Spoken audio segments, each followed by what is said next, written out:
Alright, hey guys, it's Merbo CCG, and I'm here to bring you a Floowandereeze deck profile. So yeah, let's just get started here. So I run 3 copies of Floowandereeze and Rabina. So Rabina here is your combo starter. It's definitely a 3 of. It's an obvious 3 of. It searches out, well, the main thing you're going to search out with it is Eglin. So Eglin is another 3 copy because he is your way of searching out your big monsters and also the way to get into them. Because we usually go Rabina, Eglin, and then go into Empen, or go to the Mist Valley Mega Monarch or the Avian, if that's depending on what you need. But there's typically combos with it. If you guys want to see that, let me know. But yeah, and then 2 Stri, which is just the ostrich. I run 2 copies of this card. I know some people run 1 of it. I can see why you only run 1, but I think it's nice to have like a DD Crow. And you're also able to use it on yourself. Because you do need to target and banish something in order to be able to normal summon. That is one of the weaknesses of the deck. So yeah, you're just gonna need targets for that if you need a Stri. But yeah, I like having 2 copies of it. So Empen here, 2 copies. I know some people only run 1 of this. I think 2 copies is just a good amount to have. This is your spell and trap searcher, and it is your way into going into doing like your generic normal summon.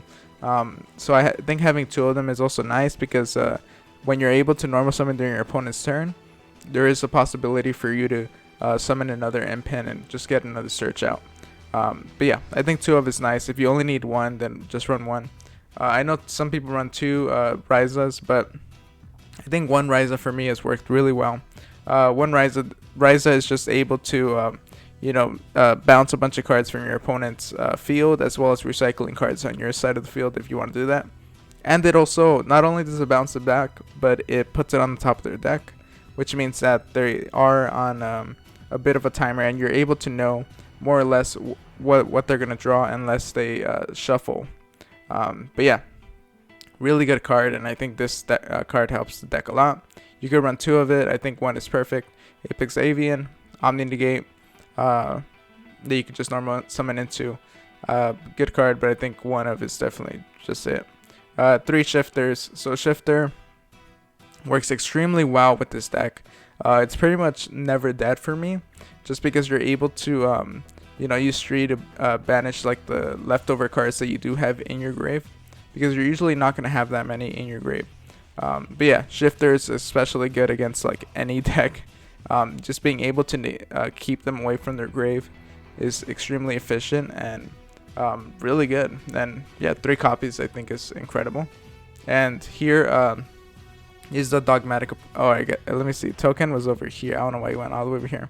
But 1 copy of Token. So Token is your way of he isn't like the best of the Floowandereeze. That's why you only run 1 of him. He's just able to get 1 of your banished Floowandereeze and add it back to your hand, which isn't that great because all of their effects is that they can just give each other back. Like once you normal summon, you get to recycle them. So it's not that great, but it is a different Floowandereeze name, and it is sometimes you do just want to get it back with that, just so you can go for the additional normal summon. But yeah, Ecclesia. This is part of the dogmatic package. You're gonna want the Ecclesia. Well, I guess when we cover the entire dogmatic package, but yeah, you guys know Ecclesia. It's just your searcher for punishment. Barrier Statue of the Stormwinds. I'm sure you guys are very familiar with this card. It just stops your opponent from playing the game, unless they have wind monsters, which a lot of decks do not have. 2 Nadir Servants for the Ecclesia. You can run 3 of this, but I've try to. There's a lot of like options for this deck, so I've just been trying to keep it pretty tame, or not. Just try to manage like because you can definitely go 3 copies with this, but I just found that having 2 was good enough, and it's not like you really require to have Ecclesia. It's just nice to have. But yeah, the terraforming to go into your 3 maps. Gold Sarcophagus works extremely well in this deck as it searches out. As I said, like, all of these are able to recycle themselves back once they're banished. So having Gold Sarcophagus is essentially just a way to get your whatever card you want immediately back. So it's just a searcher for any of these, which is amazing. Prosperity. So Pot of Prosperity is you're mainly going to want to search out specific cards, and having 3 prosperities is good. Pot of Dualities works in tandem with it. Again, you're not special summoning, so you're just being able to normal summon and just use this to get a free card from the excavating the top 3. It was amazing. 2 Book of Moon. Again, you could go 3 with this. Book of Moon. They're gonna try to like affect Veiler or imperm one of your cards. You can Book a Moon and get the effect to continue. It's just a good card to have, and it's extremely versatile, as you're able to use it with against your opponent too. Called by the Grave. You don't want you don't want to fall for a hand trap here. So one of the unexplored winds. So unexplored winds. It does give you the ability to use your opponent's cards as tributing, which is extremely interesting, and I think it's definitely had its moments. And if you're able to get this card, especially during your first turn, which you can do by using Empin, or you can get the trap. But yeah, depending on what you have in your hand, you can get this, and you can tribute your opponent's cards to summon your monsters, which is pretty amazing. So 3 of the magnificent map. So magnificent map lets you search out by revealing one of your Floowandereeze. You're able to banish one of them, one with a different name, but then you're able to normal summon, and essentially it's just like searching out a free Floowandereeze. And if your opponent normal summons a monster, you can normal summon 1 Floowandereeze monster. So it's just a way to normal summon during your opponent's turn. That is pretty nice. 2 imperms. So imperm is well, yeah, you guys know what imperm is. Just a negate. It's nice to have. Slow down your opponent a bit. Dreaming Town. It's another way to normal summon during your opponent's turn. And if you have a level 7 or higher winged tribute summoned monster, you can banish this card from your grave, and then it just Book of Moons your entire, or it's I guess Book of Eclipse, like your entire opponent's board, which is really nice to have here. And Dogmatic Punishment, which we covered. 2 copies is all you need. Again, you can go 3 if you're more committed to the Dogmatic package, but I think this has worked out really well for me. And then here for the extra deck. So the extra deck, so I am running the Dogmatic Punishment. If you're not running it, it does change quite a bit, but the extra deck isn't really that important because you're obviously not using it. You just need targets for Prosperity or Extravagance, depending on what you're running. But yeah, Mecha Buff for the Maximus, Titan Clad as your Dogma Punishment target, and you're able to search out the Ecclesia. Here we got 3 nests, Elder Entity nests. If you have to banish 1 for the Prosperity, you're still able to use 2 to pop an additional card. This is a way to recycle cards. This lets you, when a card is destroyed, you're able to shuffle something from your opponent's field. Here, you do have like a spell or trap destruction in case you need to. You're like never gonna summon these guys, but in case you get the chance to summon them, that is pretty a nice thing to have, I guess.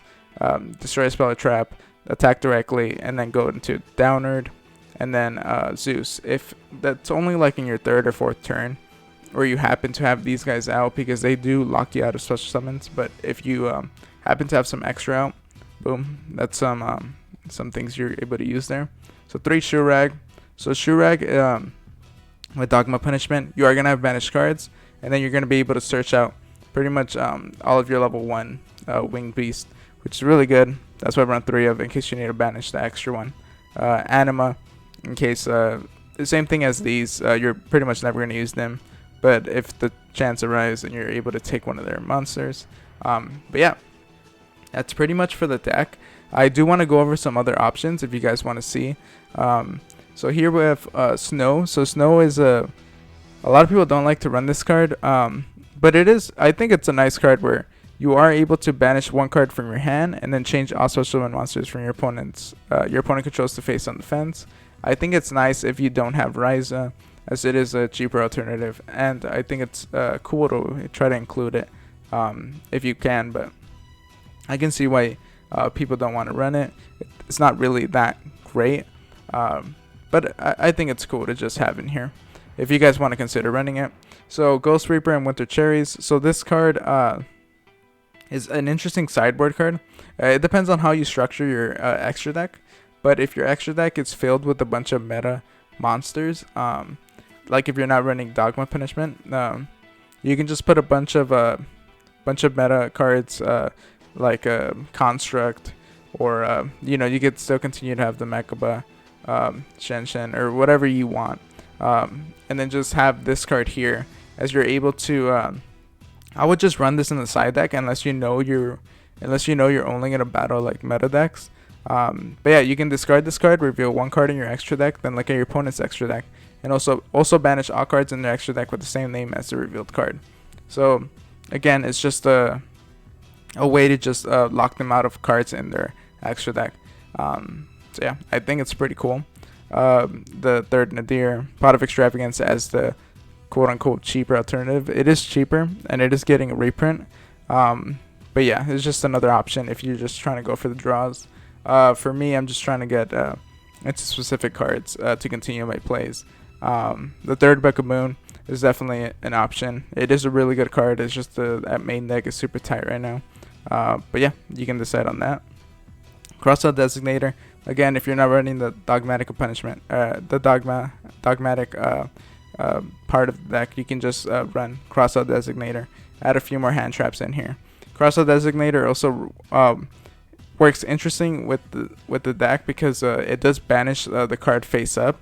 So in theory, you could banish one of your Floowandereeze face up and then normal summon and get them back. Of course, you can't activate their effects, so it's kind of, if you use during your opponent's turn and then you add them back during your turn, or you summon them during your turn after using Crossout in a different turn, then that's just a way to search out any of them. It's a lot slower, but it is if you guys are more worried about hand traps, this is a really good version to have here if you don't want to run the punishment. And the third punishment if you're trying to commit more to it. But yeah, guys, what do you guys think of the deck profile? What do you guys want to see test hands, combos? Let me know. Like, comment, subscribe, and I'll see you guys next time. Bye.